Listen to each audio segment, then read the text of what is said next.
আজও পর্যন্ত সেই পাহাড়টি মক্কায় অবস্থিত, যে পাহাড়টা আরাফাতে অবস্থিত, এই পাহাড়টির নাম হলো জাবলে রহমত পাহাড়। আদম নবী 1 বছর নয় 2 বছর নয় 350 বছর ধরে ক্রন্দন করেছিলেন, রব্বানা যালামনা আনফুসানা ওয়া ইল্লাম তাগফির লানা ওয়া তারহামনা লানাকুনান্না মিনাল খাসিরিন। অন্যায় বলা যাবে না, ওই গন্ধম ফল খেতে নিষেধ করেছিলেন, তা আদম নবী খেয়ে ফেলেছিলেন। 350 বছর কেঁদেছেন। কত বছর ভাই? কেউ লিখেছেন 300, কেউ লিখেছেন 350।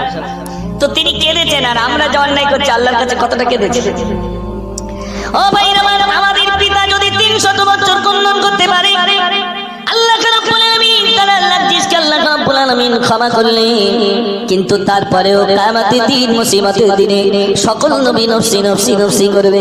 আদম নবী পর্যন্ত নফসি নফসি করবে। আমার উপায় কি হবে? আমার উপায় কি হবে? ভাইরা, আদম নবীর অনুসারীরা সবাই আদম নবীর কাছে গিয়ে বলবো, আমাদের আদি পিতা আদম, তুমি আমাদের পিতা, তুমি আমাদের পিতা আদম, তুমি প্রথম নবী, তুমি একটুখানি আল্লাহর কাছে দোয়া করো, আল্লাহ রাব্বুল আলামিনের কাছে সুপারিশ করো। নবী বলবেন, না, আমি তো নফসি নফসি করি, আমি সুপারিশ করতে পারবো না, আমি তাই একটা লজ্জিতের কারণে আমার উপায় কি হবে, তাই আমি নফসি নফসি করি। নবীরা পর্যন্ত নফসি নফসি করে, আমি যে গন্ধম ফল খেয়ে ফেলেছিলাম, আমার উপায় কি হবে? নবীরা তো নিষ্পাপ মাসুম, তারপরেও নবী নফসি নফসি করবে। ও ভাই, আমার একটু জানি শুনুন, এই জন্য বলবো, অন্যের জন্য এই সেই মাস বেশি বেশি করে ক্রন্দন করা। আল্লাহর নবী সাল্লাল্লাহু আলাইহি ওয়াসাল্লাম বলেছেন, যখন রজব এসে যায় তখন মুমিনের মাথাটা জমিনের দিকে ঝুঁকে যায়। সাহাবারা বললেন, ইয়া রাসূলুল্লাহ, জমিনের দিকে ঝুঁকে যাওয়ার অর্থ কি? আল্লাহর নবী বললেন, জমিনের দিকে ঝুঁকে যাওয়ার অর্থ হলো তার নজরটা রজব মাস আসলে বান্দার নজরটা কোরআনের দিকে চলে যায়। জোরে বলুন না সুবহানাল্লাহ।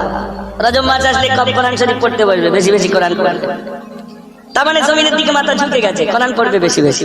কিন্তু এখন কোরআন পড়ার লোক নাই, মোবাইল দেখার লোক বেশি। ঠিক বলছি না ভুল বলছি? মসজিদে গিয়ে কোরআন পড়ার লোক নাই। আজ দিল্লির বুকে কোরআন শরীফ গুলো পুড়িয়ে দেওয়া হলো, মসজিদ গুলো ধরিয়ে দেওয়া হলো, মসজিদের মিনার থেকে মাইক গুলো খুলে ফেলে দেওয়া হলো। ভাবছে কোরআন বুঝি আর জন্ম নেবে না। মনে রাখবে, পৃথিবীর সমস্ত কোরআন শরীফ গুলো যদি পুড়িয়ে দেওয়া হয় 10 মিনিট সময় লাগবে না, আবার গোটা কোরআন তৈরি হয়ে যাবে। জোরে বলুন না সুবহানাল্লাহ। ঠিক কি না? আল্লাহ রাব্বুল আলামিন বলেন, আমি কোরআন নাযিল করেছি, হেফাজতের দায়িত্বটা আমি আল্লাহ নিয়ে নিলাম। ও সোনার বন্ধুরা, ওই কোরআন শরীফ, যে কোরআন শরীফটি পুড়িয়ে দেওয়া হয়েছিল, কোরআনকে যদি বলেন, কোরআন তোমার নাম বলো, কোরআন সঙ্গে সঙ্গে বলবে আমার নাম হলো কুরআনুম মাজিদ, আমার নাম হলো কুরআনুম মাজিদ। আমার যদি বলেন কোরআন তোমাকে পুড়িয়ে দেওয়া হয়েছিল, এই কোরআন তুমি বলো তোমার বাড়িটা কোথায়, বলো কোরআন বলবে আমার বাড়ি হলো ফি লাউহিম মাহফুজ, আমার বাড়িটা হলো লাউহে মাহফুজে। যারা বলো না সুবহানাল্লাহ। ও ভাইরা, আমার কোরআন আল্লাহ রাব্বুল আলামিন যেখানে রেখেছিলেন সেই জায়গাটার নাম হলো লাউহে মাহফুজ। কত বড় জায়গা, কোরআন রাখার জায়গা। আল্লাহ যেখানে কোরআন শরীফ রেখে দিয়েছিলেন, জায়গাটা হলো আসমান থেকে জমিন যত বড় ফাঁকা জায়গা, বিরাট বড় জায়গা আল্লাহ রাব্বুল আলামিন কোরআন রেখেছিলেন। ভাইরা, আমার এই কোরআন পাহাড়কে বলেছিলেন, পাহাড় তোমার উপরে নাযিল করব, পাহাড় বলে আমি জ্বলে পড়ে শেষ হয়ে যাব। আল্লাহ বলেন, জমিন তোমার উপরে নাযিল করব, জমিন অস্বীকার করলো, আল্লাহ আমার উপরে নাযিল করবেন না। আল্লাহ সকলকে বললেন, শেষ বেলায় আমার আপনার নবীর উপরে নাযিল করলেন। ভাইরা আমার, ও সোনার বন্ধুরা, কোরআন শরীফ নির্মূল করার চক্রান্ত করছে দুনিয়ার মানুষ। কেমন করে কোরআন শরীফ নির্মূল করা যায়? আবার কিছু কিছু বেঈমান আবার কোরআনের ভুল ধরে। সেই যুগে আবু জাহেল ছিল, আবু লাহাব ছিল, উতবা ছিল, সাইবা ছিল, তারা কোরআন শরীফকে ভুল ধরার চক্রান্ত করেছিল। আল্লাহ রাব্বুল আলামিন আমার নবীকে বললেন, হাবিব, আপনি একটা কবিতা লিখে, একটা আয়াত লিখে আপনি লিখে দেন কাবা শরীফের একেবারে। ভাইরা আমার, যারা সুন্দর কবিতা লিখতো, কবিতা লিখে কাবায় ঝুলিয়ে দেওয়া হতো।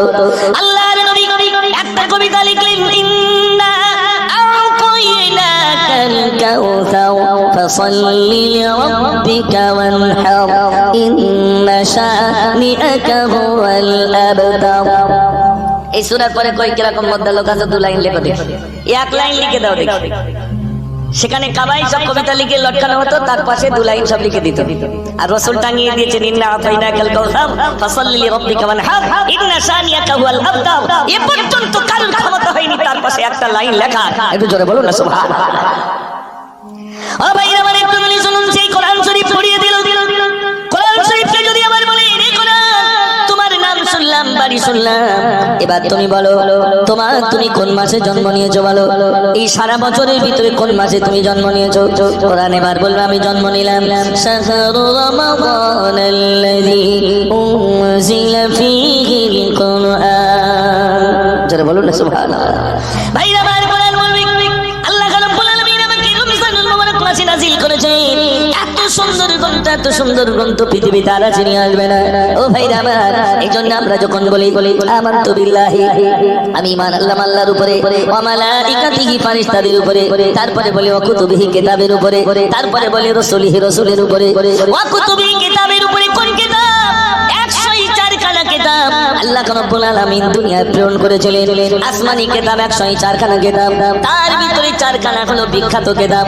একটার নাম তাওরাত, একটার নাম ইনজিল, একটার নাম জবুর, আর একটার নাম হলো কুরআন। ভাইরা আমার, আল্লাহ রাব্বুল আলামিন নবীদেরকে কিতাব দিয়েছেন। আদম নবীকে দিলেন সহিফায়ে আদম কিতাবুল্লাহ, নূহ নবীকে কিতাব দিয়েছেন সহিফায়ে নূহ কিতাবুল্লাহ, মুসা নবীকে কিতাব দিলেন তাওরাত কিতাবুল্লাহ, সকল নবীকে দিলেন কিতাবুল্লাহ, আর আমার আপনার নবীকে দিলেন কালামুল্লাহ। জোরে বলুন না সুবহানাল্লাহ। কালামুল্লাহ, আল্লাহর কালাম।